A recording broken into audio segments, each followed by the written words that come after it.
गेल्या 2 दिवसांपासून नाशिक जिल्ह्यातील त्र्यंबकेश्वर, इगतपुरी आणि दिंडोरी यासह जिल्ह्यामध्ये मोठ्या प्रमाणात पाऊस होत आहेत आणि ह्या पावसाचं पुराचं पाणी जे आहे तर ते थेट गोदावरी नदी पात्रामध्ये सोडण्यात येत असल्याने नांदूरमधेश्वरच्या बॅकवॉटरला असलेल्या सायखेडा, चांदोरी ह्या गावांना आता कुठेतरी पुराचा वेढा बसताना दिसत आहे. त्याच्यामुळे प्रशासनाच्या वतीने खबरदारीची काय उपाययोजना करण्यात येत आहेत? तर आपल्यासोबत बोलण्यासाठी निफाडचे तहसीलदार विशाल नायकवडे सर आहेत. सर मला हे सांगा नेमकी काय उपाययोजना करण्यात येत आहे?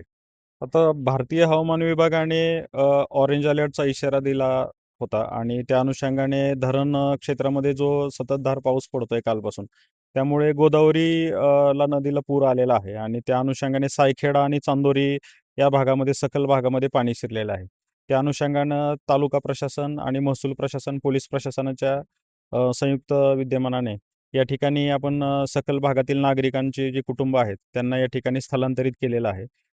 सकाळीच आपल्या जिल्हा परिषदेचे मुख्य अधिकारी श्री ओंकार पवार सर आणि आपले प्रांताधिकारी माननीय शशिकांत मंगरुळे सर हे सुद्धा या ठिकाणी प्रवाहासोबत पाणवेली काढण्याच्या अनुषंगाने या ठिकाणी दिवसभर उपस्थित होते आणि पाणवेली काढल्यामुळे बॅकवॉटरला जो पुराचा प्रभाव असतो तो त्या ठिकाणी कमी झालेला आहे.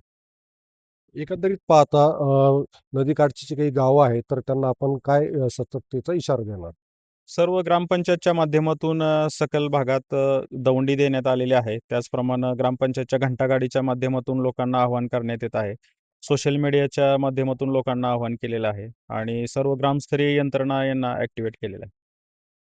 एकंदरीत पाहता या ठिकाणी पूर परिस्थिती जी आहे तर त्याच्यावर नियंत्रण ठेवण्यासाठी या ठिकाणी सर्व महसूल यंत्रणा जी आहे आणि पोलीस यंत्रणा जी आहे तर या ठिकाणी कार्यरत आहेत आणि नदीकाठी जाऊ नये असा सुद्धा इशारा या ठिकाणी देण्यात आलेला आहे. उमेश पारीख, टी9 मराठी, निफाड, नाशिक. नाशिक जिल्ह्यामध्ये गेल्या 2 दिवसांपासून मुसळधार पाऊस सुरू असल्याने गोदावरी नदीला जन्य परिस्थिती निर्माण झालेली आहे.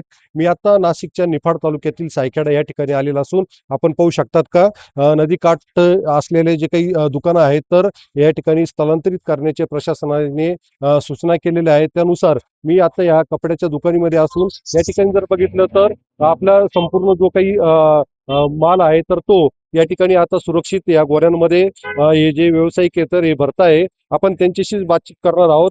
मला हे सांगा ताई, या ठिकाणी तुम्हाला काय सूचना देण्यात आलेल्या आहे आणि या अगोदर काही असं काही पुराचा काही धोका निर्माण झाला होता का? 2016 साली आमच्या इथे सगळा माल वाहून गेला होता. आम्हाला त्यांनी सूचना दिली होती, पण आम्ही तो माल काढू शकलो नाही. अत्यंत वेगाने पाणी आल्यामुळे रात्री 2च्या सुमारामध्ये खूप भरभराटीने पाणी आले.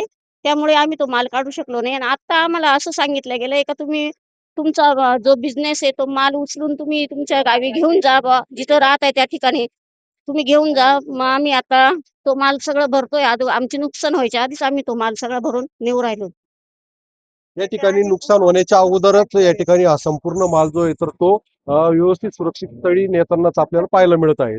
उमेश पारीख, टी9 मराठी, सायखेडा, नाशिक.